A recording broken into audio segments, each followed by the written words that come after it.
Good morning, police emergency. How may I assist you?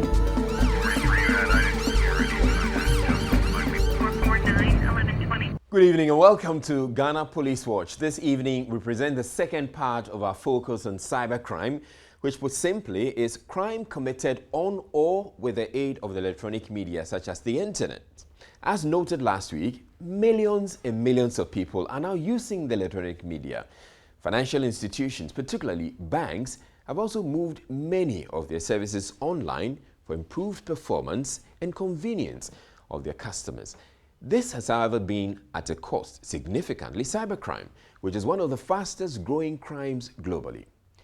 This evening, we are looking at more ways to protect ourselves from the cyber criminals. We report on a special two-day workshop on cybercrime and electronic evidence organized by CID Ghana Police and partners.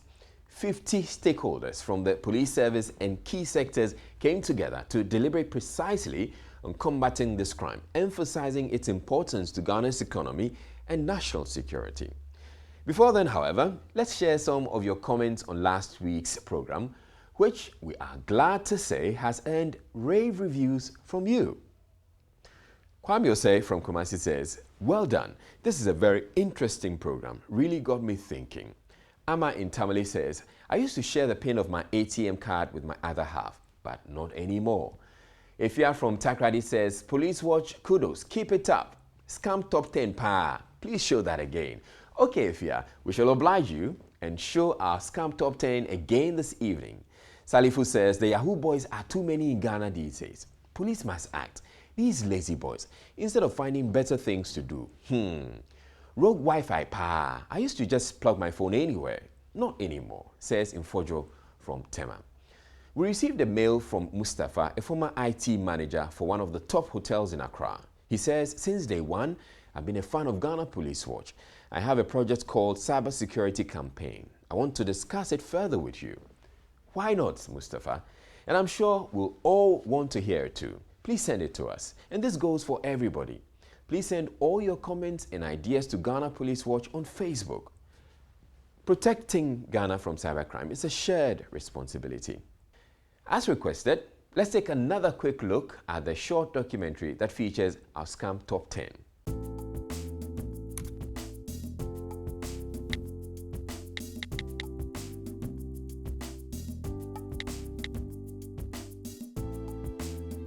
Many financial institutions such as banks, insurance companies, shipping companies, for example, have moved many of their services online. It is convenient for customers and faster, many would say, relative to waiting at banking halls, and cheaper if you think of the expense of getting there. The convenience of the electronic media, like most things, come at a cost.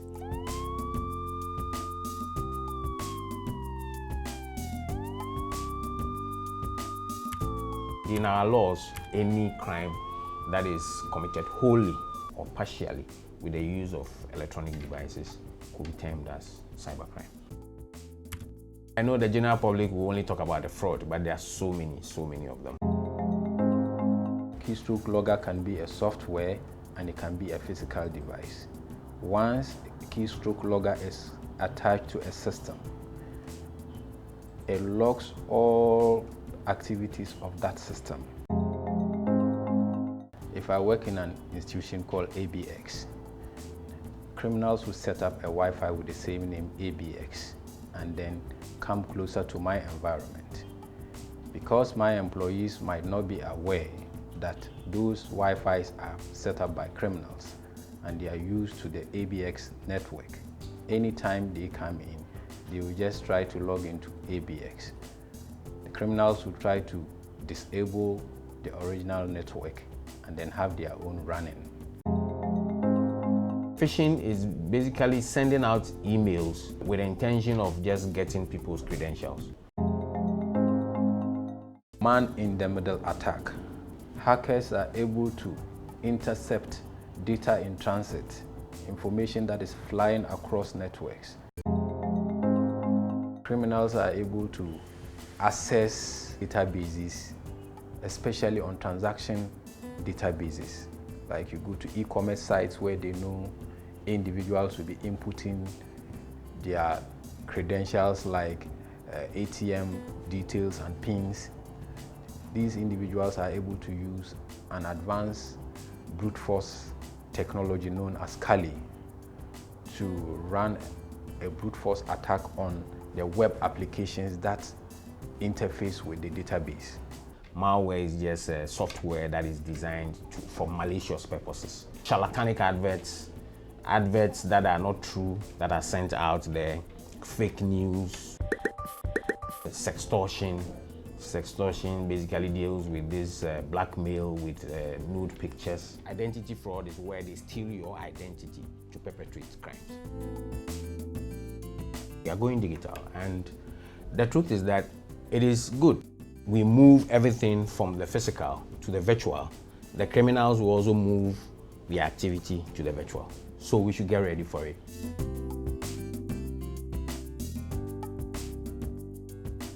Today, banking has moved from brick and mortar.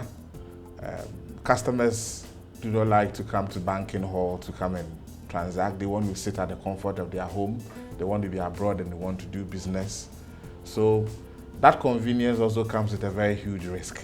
Cyber criminals are also aware of the convenience that customers are seeking, and they are making sure that they are bringing up schemes to make sure that they make money fraudulently. Internet banking, mobile banking, card, ATM, POS, all of them are at risk. The ATMs work online, so it also poses the same threat. Somebody doesn't need to have access to your ATM when he is within your banking space. Most of these cyber criminals are transnational. They could be in any country of the world and access your ATMs locally. So yes, indeed, people have been attacked with cash out frauds and all that, where the ATMs bring out money without anybody putting cards in them. Ghanaian banks, for example, lost over $105 million last year to cyber criminals, according to the CID of the Ghana Police Service. This figure may well be much higher, since many cases are not reported for fear, perhaps, of denting customer confidence. For most of us, cybercrime is limited to Sakawa or 419. This evening, we're going to raise awareness about a whole lot more of cybercrime and the scams, which unfortunately is becoming too common these days. Sakawa or 419 is essentially committed by confidence tricksters, if you like, using the internet. Let's take a quick look at a BBC video a viewer sent to us to see how some Sakawa boys in Accra operate, even pretending to be American soldiers stationed in the Middle East or elsewhere just to defraud their victim. In this case, a single American woman. They call us fraud boys or game boys because we do fraud to get money. We scam. From his tiny flat, Kwaku and his friend, who goes by the nickname Skidoo, use stolen photos to create fake identities to fool their victims. I am Johnny, and I am a military man in the US. Okay, so sometimes I'm in Palestine, sometimes I'm in Iraq, and we are helping keeping peace in that country because there's war going on and all that. So that's my main occupation. I really want to come around this Christmas so I can come and see you. What about the flight ticket that your friend buy for you? Yeah, my friend booked the flight ticket. I'm not hearing from my friend anymore. It's really hard times here, baby. I'm trying to video chat with you so you can see me, but the camera is not working properly. I don't know. Be talking to the person and you can even feel pity for the person. Wow, this person, she's crying and all that. You feel pity, but you need money. Are you committing crime? No. I don't see it to be a crime. To me a crime because it's... You may have received a call from a cyber criminal recently instructing you to do this or that on your phone, all in order to steal your information or money. The public needs to be wary of the scams going around in order to prevent them. You find people who have taken jobs as criminals, as hackers, who try to use various means to attack the banking environment, to attack the corporate environment so that they will get something substantial using advanced technology tricks. But there are now so many that for the purposes of public education, we decided to compile our own top 10 of scams. Number 10, PIN number fraud. Most of the time, most customers share the pins with their families. They even be like, I'm busy, so go and withdraw money for me, this is my pin. Husband and wife who they know each other's pin, and later when money leaves the account, they come and ask the institution that provided the service, nobody has gone into my account, I'm the only one who has the pin. Meanwhile, the pin is a family pin. They even provide the pin number on the pouch in which the card has been put on. They write the pin number on the pouch in which the card is being placed. So when somebody gets hold of the card, the pin is already written on it, the person can transact. Some people also write their codes and their pins in books, in their diaries, and they share these things. You can go with somebody to withdraw. Once maybe a cousin or a friend, when you are withdrawing the money, the person will be surfing. You stand beside, that's your keying the pin. You should have said, watching from your shoulder, the pin you are keying. You can come back, put your card down, you run back to the ATM with the card and transact, knowing the pin, and come back and put the card down. And you say you are the only person using the card. Number 9, mobile money fraud. We just receive a text message that you have a mobile money transaction hitting your wallet, and then an individual calls you to say, this is a mistake, you have to send this to me. Now those attacks happen because the hackers are able to intercept the message that is coming to you, and then they will alter the content as though you have gotten a wallet transfer onto your mobile wallet, whereas there is no transaction taking place. They will initiate the transfer to such criminals before later they realize that it's their own money they have sent out to the criminals. Number 8, online fraud. Post credentials on the internet space are sometimes compromised, and criminals use it to perform transactions. Number 7, bank mobile app fraud. Mobile money has come to stay. I mean, it's very convenient. If you look at the figures that the telcos are posting in terms of mobile money revenue, very huge.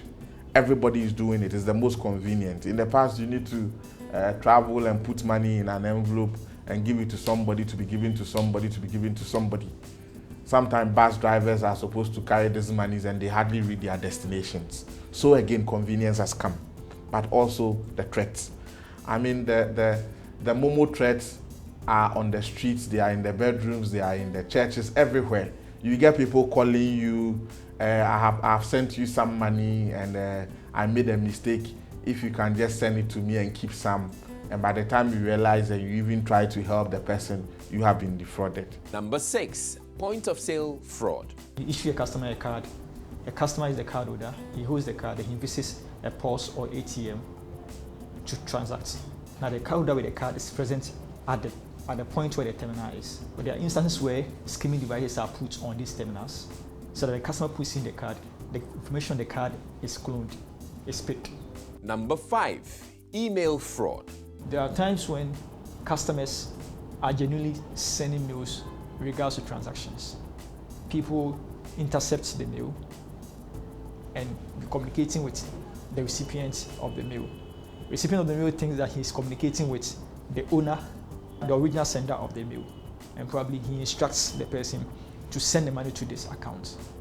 And there are many times that money has been diverted through this email account takeover. It is only best that at all times you receive an email instructing you to transfer funds or to approve of a transaction.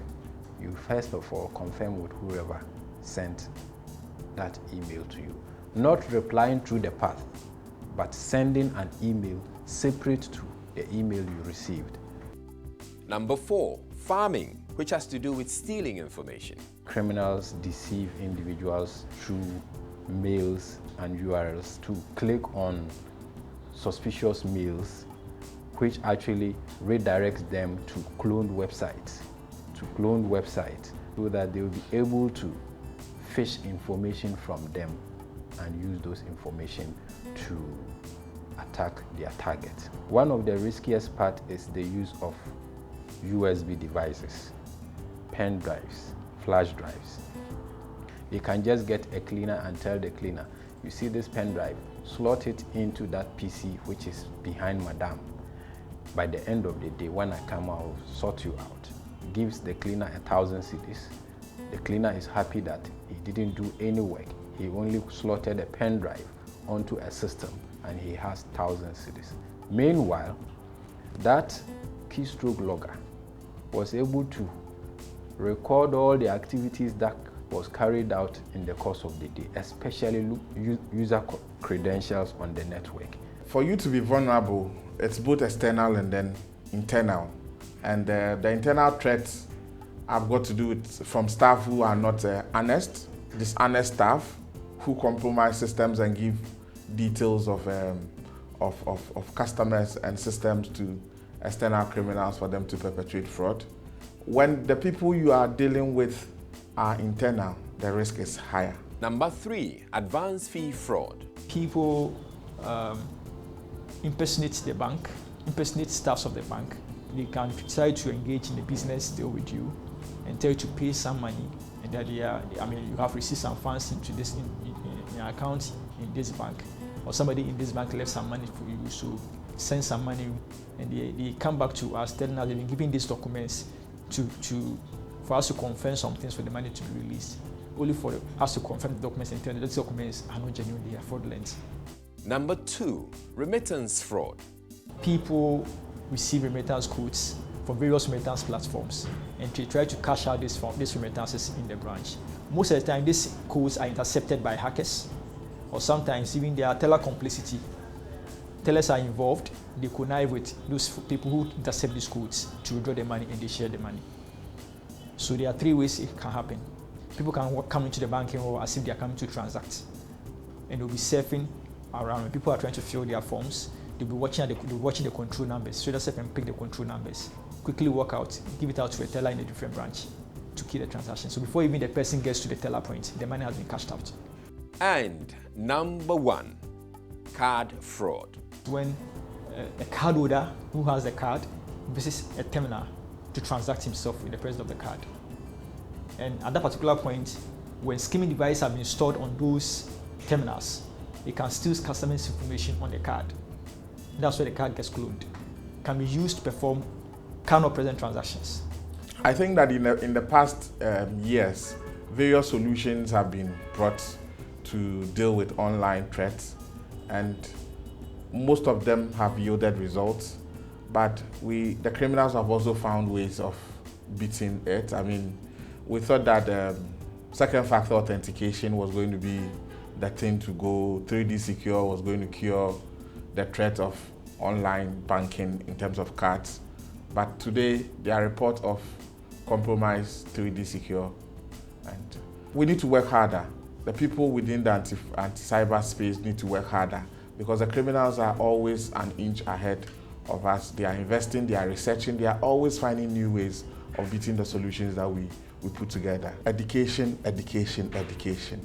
I mean, people have been given products that they do not understand the risk that those products brings to them. I mean, we only tell them what it can do, but they are not aware of what it can happen to them when those products get into wrong hands. Paul Intakwa says, a scam boy tried to defraud me. I reported him to the police, but there was little the police could do to help me. We hear you, Paul. The police is taking this seriously. Cybercrime is relatively new and can be very sophisticated. The CID of Ghana Police has set up a special unit for it and is now increasing capacity throughout the service to ensure that it is effectively combated. A special 2-day workshop on cybercrime and electronic evidence was organized to ensure that cyber criminals are effectively investigated and prosecuted in Ghana.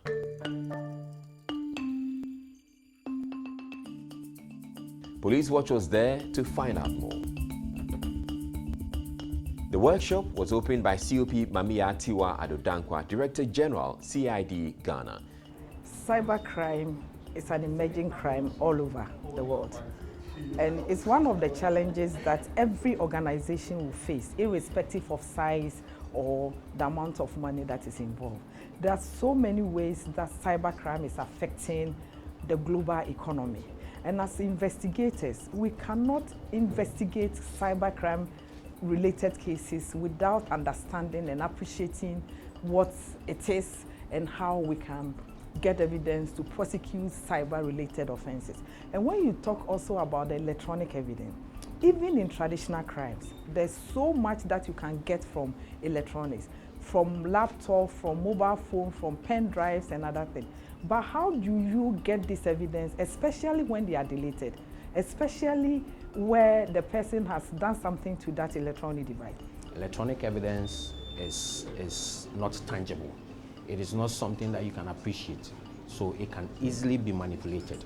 And that is why we need to make sure that our police officers are well equipped with the knowledge on, one, how to acquire it, how to handle it, so that we don't have any challenges when it comes to tendering it in evidence. We need to make sure that all our investigators are equipped with such knowledge so that they will be able to handle digital evidence appropriately. We get electronic evidence from mobile phones, computers, all digital devices, and the criminals are also using it. Just imagine that I get any information on, let's say, Facebook, and then I put it out there to the court that this is an information from you. You can raise an objection that it's not from you. So we need to make sure that we collect the evidence in a way that is admissible in court. Electronic evidence has permeated almost every crime now. Stealing, defilement, murder, everything now. Because we are seeing computers, we are seeing mobile phones at scenes, and there is the need to make sure that we train every investigator. Because if they don't have that requisite knowledge, then we are going to have evidence and then we'll put it before court and it will be rejected. Sometimes if you don't follow the rules and the regulations, even though you may have the evidence, it will not be admissible before any court of law. You train police officers, you train prosecutors on how to prosecute and investigate transborder crimes. Naturally, you need to train them on cybercrime because criminals are using sophisticated technology to facilitate crime. And so we're here for the next 2 days to try to give police some of the tools that may be helpful in them doing their work and going after criminal activity. There's a global ecosystem that needs to be cared for, and Ghana is a part of that ecosystem. What we hope to accomplish is to give the law enforcement officials who are attending some tools that they can put in their toolbox to help combat crime. Our protocol observed.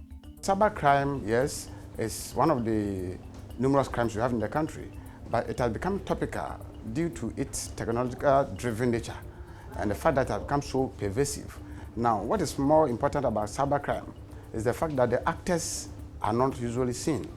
Now, their location is usually a wonder to those who are victims.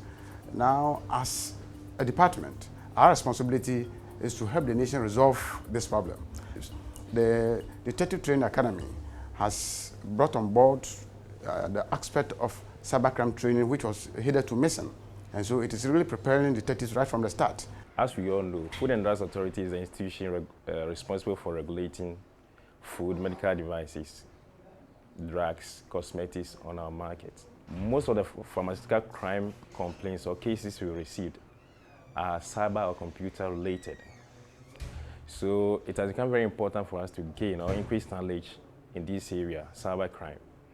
So this course has come at the right time for us to increase knowledge in this area so that we can fight pharmaceutical crime. Those who are selling fake and substandard products online, this course will help us to locate them and deal with them as well.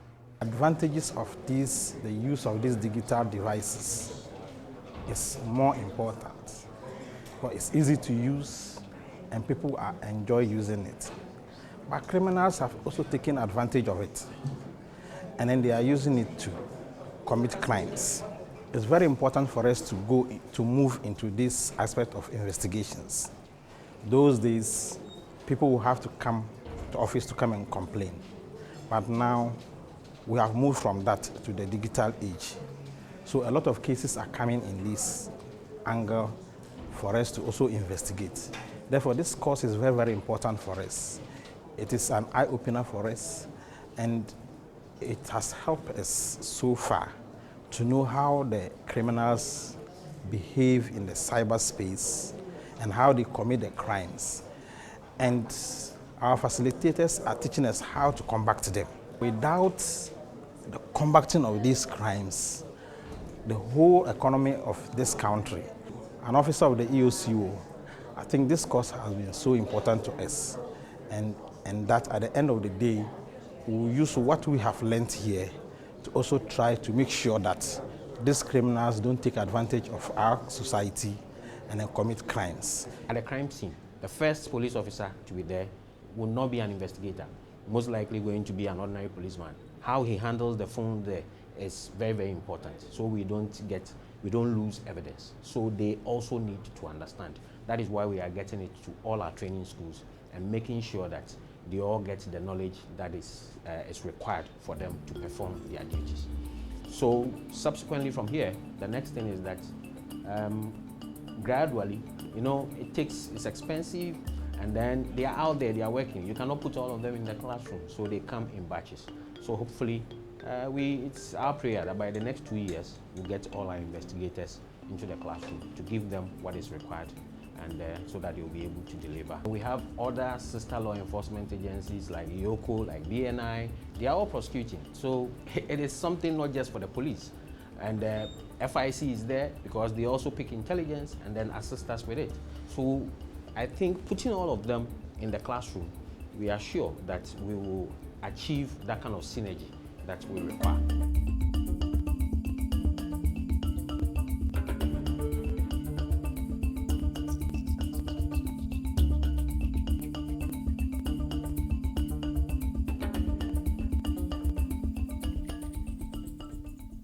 Daniel Tai Na.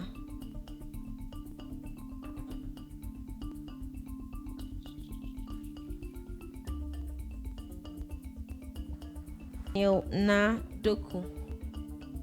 Isaac Owusu Frimpong. At the end of the training, the way things were done will be different, especially when it comes to electronic evidence and the cybercrime related activities.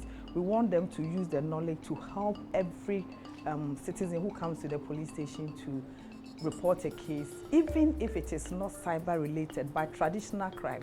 How do you use the knowledge that you have acquired here in other traditional cases like robbery, rape, and other things? We already have a lab, state-of-the-art lab, where we do DNA, ballistic, handwriting, drug analysis, and what we didn't have was electronic devices, digital forensic lab, and that is what we have started. We started last year, and we are at a stage where hopefully before the end of year we can get our lab set up. The place has been prepared and we are waiting for equipment to arrive. It is going to help us in our evidence collection, because when it comes to criminal prosecution, the onus is on prosecution to prove beyond reasonable doubt.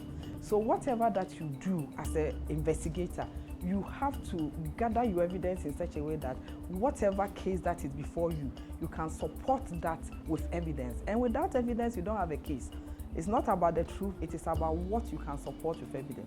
So the knowledge is going to enhance our evidence collection processes. So it's like our work is going to be better, and then the good people of Ghana will be served better. Last week, our studio discussion on cybercrime looked at a broad range of issues. This evening, we're going to focus on 4 key methods that cybercriminals have used to defraud their victims. The use of bogus Wi-Fi systems, emails, passwords, and lastly, sextortion. This is rapidly rising and involves the use of nude photos to defraud by blackmailing the victim. Again, the discussion features Dr. Herbert Gustav Yangsing, Director, Cybercrime Unit, CID, Ghana Police, and Nana Addo, Head of the Financial Crime Management Department of Fidelity Bank and President of Fraud Forum Ghana. Most of the people who are scammed, apart from the lack of knowledge, some of them are scammed because of greed. Okay. I mean, we want easy things, very cheap things. People connect their phones to public Wi-Fi. Wherever they go to, they see a Wi-Fi, they are connected.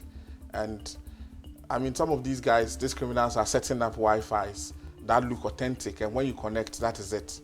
Everything you do on your phone, from your mobile money, from your mobile app, your USSD, your pins, and even pins that you have stored, if you have stored any, they are picking it on real time. So essentially, one be worried about the Wi-Fi, the public Wi-Fi. Which Wi-Fi you connect to. You connect to. Yeah. All right. So what are some of the ways we can prevent it? Emails are always drivers for their vehicles, for some of these malicious softwares.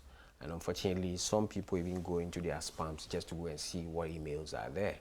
So through this, and phishing emails are most often generic. So they just send it and then it comes into your mail. Dear valued customer, and then you are just, it's not addressing you, but then sometimes they don't even have a clue as to what is happening. So just downloading attachments to emails can let you fall victim prey to some of these things. And then he talked about our passwords. Our passwords, you've mentioned for the PIN, we should make sure that it's protected. For passwords, make sure that it's very, very strong. And in any transaction, emails cannot be fully trusted. I can use your email now, your own email, to send him so that he would believe that it is coming from you. And so you can't always trust email 100%. So you want to follow up with a call. So follow up with a call. So some form of due diligence in every transaction is very, very important. So if you get the bank supposedly send you an email saying you should do this, you want to call the bank up to find out if indeed this is coming from So them. phishing emails are always coming in, and less emails is one of the things that we should be very wary of. Yeah.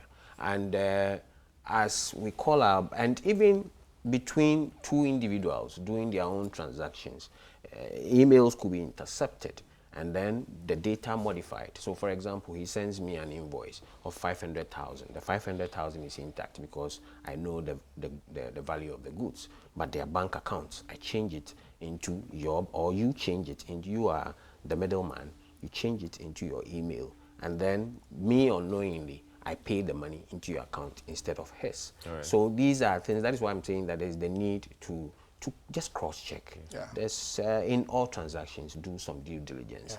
For the social engineering, don't just believe anything that you are told. Don't just believe it, because with all the fraud, most often it comes in the form of emails, or it comes in the form of text messages, or it comes in the form of somebody calling you. And that is why we need to make the public aware that these are the various avenues where they use to defraud us. So let's be on the lookout. All right. Malicious softwares are on the increase. Some of us use antiviruses or security softwares that are free. It's okay. But then if you are in a big organization where you have something that you would want to protect, you can't use that one. It will make you vulnerable. So let's go for very good security softwares. Yeah. I mean, talking about antiviruses, very good. We should update our applications, our softwares, even regularly. It should even be an automated process where you don't have to just do it yourself. And sometimes for phones, for example, we always think that because, you see, phones has always been like we should not get antiviruses for our phones, because where do we get the apps from? We get it from the App Store, and all the apps that are coming at least is being screened, and we are sure that it's safe. But currently, they themselves are also struggling. About 95% of them, about 5% of the time, they are not able to get it right. And we have seen apps that have been downloaded from the App Store that are still perpetrating some of these acts. So you at least get something, an antivirus on your phone. Protect your phones well.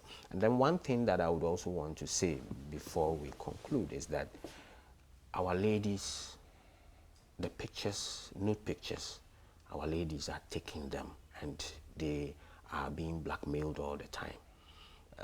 It ranks number 3 in all from 2016 till now. Number 3 on in terms of numbers. So somebody secures, you've taken a nude photo, yes, you're sending it to somebody, it ends up with somebody else. Yes, or the person even. the person that you are sending it to, I mean, we are broke, you possibly want to break up with me, I'm not happy. So then I decide that I want to use that nude picture to blackmail you. And then, but it is on the increase. And one problem about these nude pictures is that when it goes on the internet, taking it down is very difficult because it might be with you, it might be with him. I can take yours. I may not be able to tell that it's with him. And it's very, very difficult. So one thing, and our ladies every day, on the average, I receive about 4 or 5 cases every week of nude cases, different ones, meaning that we are taking nude pictures of ourselves. I'm referring to the ladies because most of the victims are ladies, yes. So the ladies should stop doing that. When it gets into the cyberspace could be your phone. It will be very difficult to fight it. If it gets there, anybody could hack into your phone and get it. So you don't have so much control. And as most of them don't even have passwords on their phones. Some of them use just some patterns, and then but pattern is a weak security. So the bottom line is that don't take it. Some of them will come, why did you take it? I just wanted to see how beautiful I am. You can just imagine. But it can cost you. Of course, it will cost you big time. And you see, the bottom line, the problem is that it goes, we are able to, it cool down. Later, you might not know your story. Your story comes up in the media. Somebody refers to that video. It will keep coming. You see, the internet never forgets. The internet never forgets. Because it is all over the cyberspace, and it will be very difficult to take it down. Sometimes, even when we take it down, if you go to Google and you search, the link will still be there. Meaning that there is always a trace saying that something has even happened before. So that is why we say the internet doesn't forget. So let's be very careful with the kind of pictures that we take. Awareness is one of the key ways to go. Within the statistics, it is obvious that for example, last year, 60% of them were related to fraud. And if that is the case, then we are so susceptible to social engineering particularly. And then if it's social engineering, it's something that we can have a patch for. And the patch is awareness. I'm coming to you, Nanado. We are aware that there are some external threats to the bank, and then we also have internal threats. If you could just elaborate, because we had that in the documentary. Okay, so in every human institution, just like the organizations, it could be a telecom, it could be a bank, it could be insurance. You have staff within the institution who may be greedy, who may want to cut corners to make money. So these are people who have access to systems, who may compromise systems to make money, to steal from customers and maybe the institutions. So that is there. Now, usually, if you look at the quantum of frauds that are experienced within organizations, the external ones have bigger quantums, because you look at their nature, most of them, like Dr. mentioned, especially the hacking and the intrusion, these are usually sometimes transnational. You trace it and you realize that it's coming from Dubai, or it's coming from Russia, or it's coming from South Africa or USA, and you find it very difficult to understand. How can somebody be in South Africa, Dubai, or USA and come into a system in a telco, insurance, or a bank? And so that is it. Essentially, these external intruders are coming at your systems, hacking it, by using the cyberspace. In what? To withdraw money or to transfer money? Okay, so and maybe let me just put this out. So Nanado, at this point, he's also, as we indicated earlier, he's also president of the Fraud Forum, which is at the banking level. So Ghana Institution of Bankers, Ghana Association of Bankers, at that level. So some of the conversations we'll be having would not be so specific to Fidelity Bank. In fact, not specific to Fidelity Bank, but generally in the banking sector. So please feel free to give us some examples. Yeah, so like I was saying, you have people who hack into systems. Now, one of the key things, usually when you talk about hacking, people think that it's money.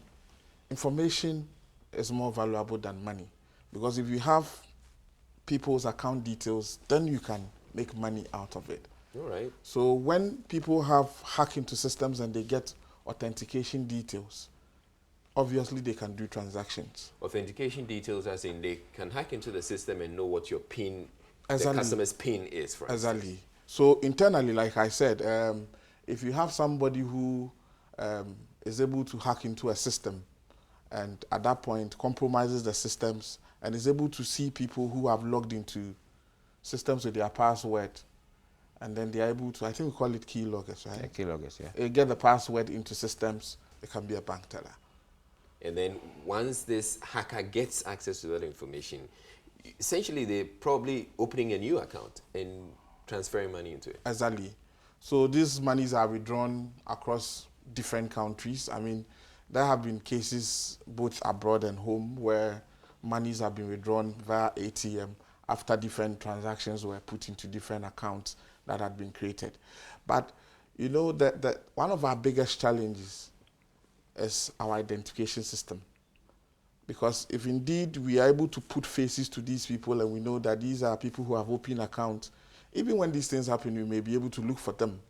But one, if it's not transnational and they are within the country, it will be interesting to know that, and Doc will tell you, that some of the IDs that these people use in registering either Momo or opening accounts, they just don't exist. It's true though, and which is why government keeps talking about this national identification system, the Ghana cards that they're trying to introduce. But is it that bad that people, they have multiple IDs with different names? Fake IDs are in the system. I mean, Israel, don't be surprised that we try to investigate and then we get to a name like Kofi 123 or Kofi Ama. So Kofi 123. Yeah, of course. No, but how is it possible that anybody Exactly. allows anybody to register with Kofi 123? So we have a problem with that database. It's not something that we can rely on it, and there is the need to sanitize that the whole database. So if you come across Kofi 123, essentially you've come to a roadblock. You can't Finish. proceed any further. It's over. It's over. What we need to do is either go through his call logs and then see whether we can have any other avenues to continue. So they may be interacting with other people, and so Something you like approach those other people who probably I mean, be genuine. there are so many obviously things genuine. we can get from their call logs. That is what we can do. Otherwise, I mean, ideally, we are supposed to have a face to an ID card and other information. So if it is fake, everything is fake, then that's the end of the story. We need to shift focus and then see whether we can get something from elsewhere. So Nanado was telling us about the external threats to the banks, and I know you're also having to deal with some of these fraud cases. What are the cases you tend to deal with more? Is it the external threats or the internal threats? Well, you remember I mentioned fraud. Fraud is both internal and then external. And then let me come to the various forms of intrusion where somebody enters a system without authority. And that is where possibly hacking and all those things comes in. But truth be told, most of the cases that we have seen relate to an insider threat, where somebody within an organization would assist somebody from external to come in. That is mostly the trend. Most of the cases, about, let me say 60–70% of intrusion cases where somebody has come in and moved money from one account to the other and withdrawn by ATMs. Most often there is an insider. So let me get this clear. There's somebody inside, colludes with somebody outside. They move money from one account to another. For example, he opens a door. The bank is locked. So, I mean, analogy, I'm just giving a simple analogy. The bank is locked. The gates are, all the doors are locked. So he decides that I want to give you something that would help you remotely open a door. This is going to be done electronically? Electronically. If I go electronic, maybe people wouldn't understand. That's why I'm giving you the analogy, just a simple analogy. For example, I install some keyloggers, right? I install keyloggers. Keyloggers are not supposed to be used technically. They are not used for bad purposes, but the criminals are using it. So it logs all passwords within the system. And then now that same malware would open a back door so that somebody can remotely come in. He's got the keys because of the passwords. Then he enters any accounts. He's got the privileges. So he says, I'm not aware, because truth be told, he wasn't even in the office that day. And most often it happens either at the weekend or something, or a holiday when there's nobody in the office. So, I mean, he can plead alibi that I wasn't there.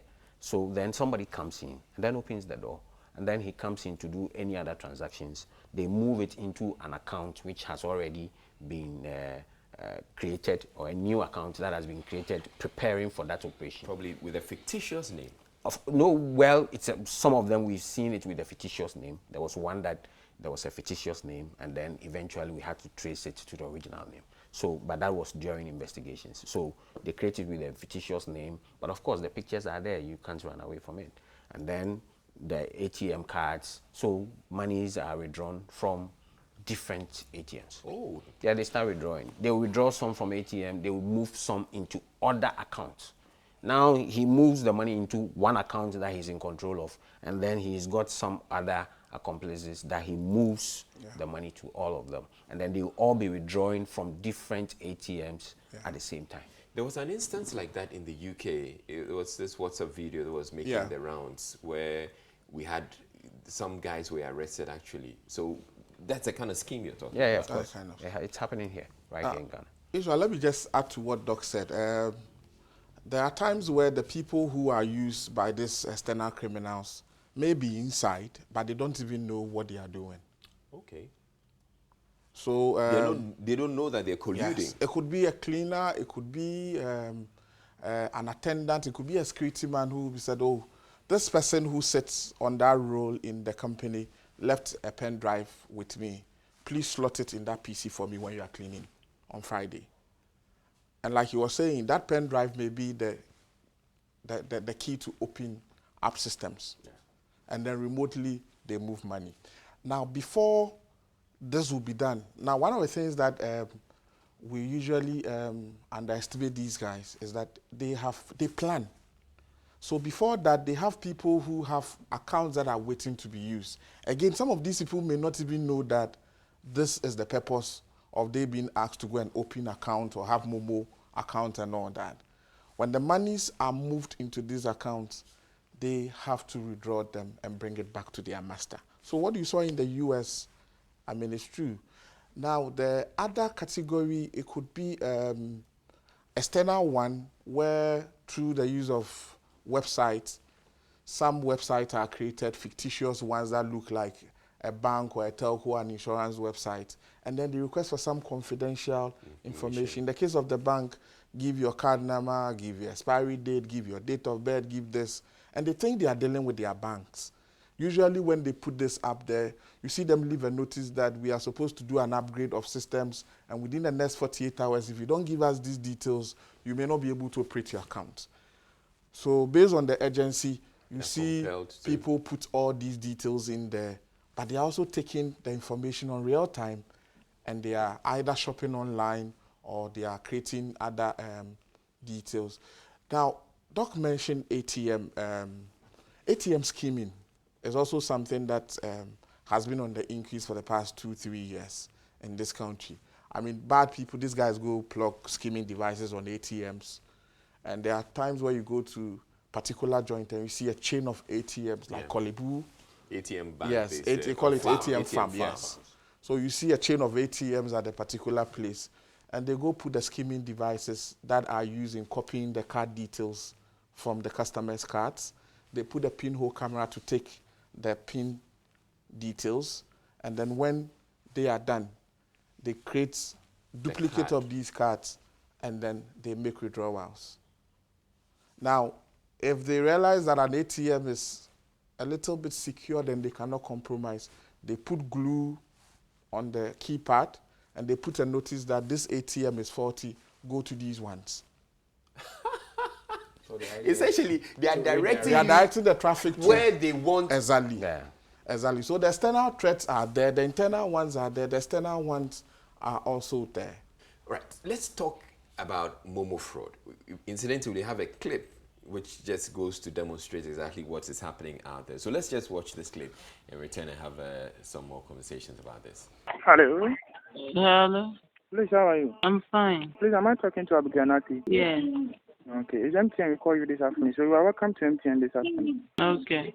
This afternoon, one of our customer made complaint that mistakenly sent mobile money through to your wallet. You have reversed the money back, the person money back. So we are just calling you to open your account. That's why we are just calling you, please. Haven't you get any message that your account has been suspended? Yeah, I've gotten a message. You have got the message? Yes. Yeah, okay. So at the time block, where you have balance on your account before the account was suspended? Yes, I do. Please, it's how much? I have over 1,000 in it. You have over 1,000? Yes. Oh, then you are very sorry to block your account. So please, your phone, is it keypad or touch? Is it what? Your phone, is it keypad or touch, please? Is it keypad or touch? Yes, please. Oh, but that one, it's keypad. It's keypad. Yeah, okay, so you just replace it on loudspeaker, so when I talk, you hear it well, please. Okay. Yes, I've put it on loudspeaker. Yeah, so dial *171# on your phone. I'm on the line. Don't hang up. Okay, *171#. *171#. Yes, please. Okay, I've done that. Have you dialed it on the phone? Yes. The one I'm just talking to you. Have you dialed it? Yeah. So have you sent it? If I dial, what should I send it? I should send it. Yes, you just send it. The options will come on it. Okay. So which of the options should I choose? So there's an option on it. It hasn't come yet. It has not come yet. Then dial it again. *171#. But if you from MTN, you can take the money for him directly, right? Yeah. You said? If MTN, you can take the money for him directly without me processing it on my phone. And right now that my account has been blocked, how does it go through? Yeah, because it's a mistake that the person was just in it. So right now, as I'm talking to the person, transfer line is also not working because your account has been suspended, so you can't open the person account at the same time your account has been blocked. So that's why you are just calling. You have do the recharge here, so you are just coming to do the confirmation on your phone, please. Oh, but the money he sent to my account is too small for you to even steal the kind of money I'm saying is in my account. Yeah, it's true, please. And so why should I follow what you're saying? Oh, because you have done the recharge here. So how different are you from the scammers? You said? How different are you from the scammers so that I know you are real? How different are you? Oh, from the MTN. So how different are you from the scammers? Are you aware there are scammers? Yes. Are you one of them? No. You sure you are not one of them? Yes, please. So why are you calling me with a private number? MTN does not call with a private number. It shows on your phone like private number, I'm asking you how. I said that it shows on your phone like private number, Yeah. Yeah, it's emergency. That's why, please. Because we have some certain code on. This one is a mobile money code line, So we have 1001515, but this is our mobile money line, please. So I'm asking, how different are you from the scammers?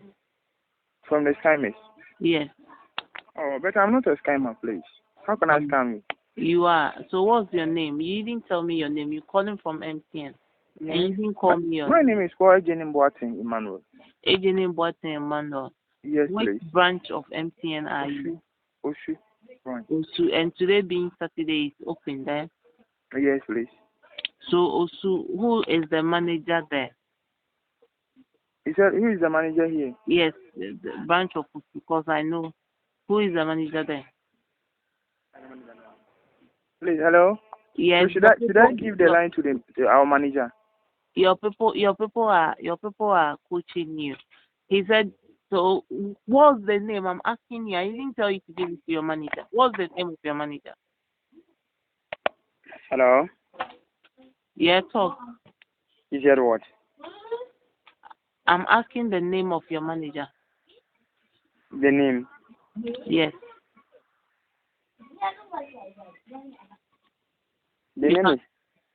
Hello? Why are you taking long to answer the question? This one, your account has...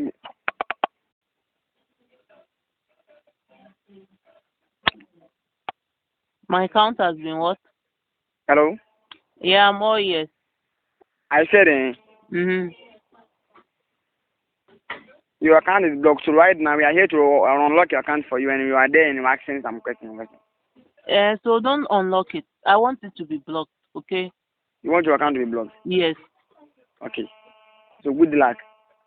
Go and try it on those people who don't know you are scammers, okay? Foolish girl. Next time, know where to pass through. All right, so as we all saw, this is getting sophisticated. They call and they're telling you that we're calling from MTN. This is getting, they're getting more sophisticated as it is. That is true, but it's because, you see, MTN has also countless times come out to tell the general public that we call you with a specific number. So make sure that if anybody calls you and it's not this number, don't trust that number. So it still boils down to the fact that we need to do a lot more education. Exactly. Otherwise, it's happening. It's happening. So thank you very much. We've had ACP Dr. Herbert Gustav Yangsing, who's the director of the Cybercrime Unit of the Ghana Police Service, CID. And we've also had Ransford Nana Ado Jr., who is with Fidelity Bank, and he's a certified fraud examiner. Thank you very much, both of you, for making time to be on the show. And thank you, too, for watching this program, Ghana Police Watch. I'll say a good night to you, and be safe.